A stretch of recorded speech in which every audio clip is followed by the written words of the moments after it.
that you want some of those people who are accused to step aside. But then what is the greatest challenge? Why isn't that happening? The greatest challenge, as I also said, is that, first of all, the Constitution itself, in my opinion, has been misinterpreted as to the definition of who is a state officer and who is a public officer. In my opinion, there is no difference. And then if you come to the ASECA, it talks about the state officer and not the public officer. And so people are taking advantage of that, oh, we are public officers, we are not state officers, so we should not step aside. And these are matters of interpretation, and because of that, we went to court. It's taking time. Yeah. I think we are now at the Supreme Court to see and get clear directions and definition of what exactly is the Constitution saying, and does the ASECA conform to the Constitution? Yeah. In my opinion, it does. It's just that you have individuals who are cartels and who are mischievous, yeah, who do not want the law to be applied as it should. Yeah. And these are some of the things that we're saying here, and what Talib is trying to explain, that the public also has to take responsibility and help us. You can't keep on shouting that we're not doing the work. When we are now coming to 2022, you will see them re-electing the same people. Actually, constitutionally, some of the people we've charged, as long as they've not been convicted, can still run. And you will see that people who are in court will still be elected by the electorate there. And then bado wanakuja kusema, EACC, DPP is not working. Yeah. So we really need to take responsibility. We really need to walk the talk and not just keep on blaming the institutions, yeah, that are trying their best. Just a month ago, in fact, during this month, there was a push to have you kicked out of office. Yes. What do you make of that? Well, this is part of the cartels and part of the problems that we are having. I hear certain individuals are saying, "Huyu jamaa wacha aende, hata achukui kitu." So, and this is the gist.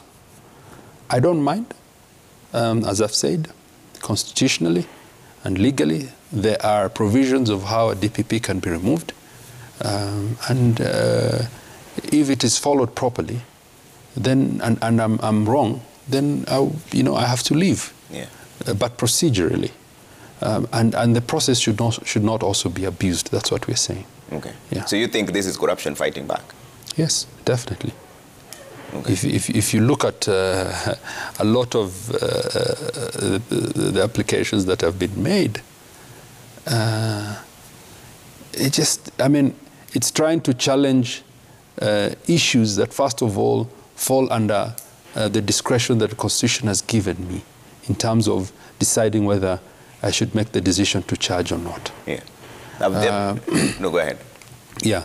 And that really is something that should not be interfered unless you go and challenge it in court through judicial review, but not by trying to attempt to remove the DPP because he said there isn't sufficient evidence. Yeah. Yeah. What goes into the decision to charge or not? Because that really is where the rubber meets the road for you.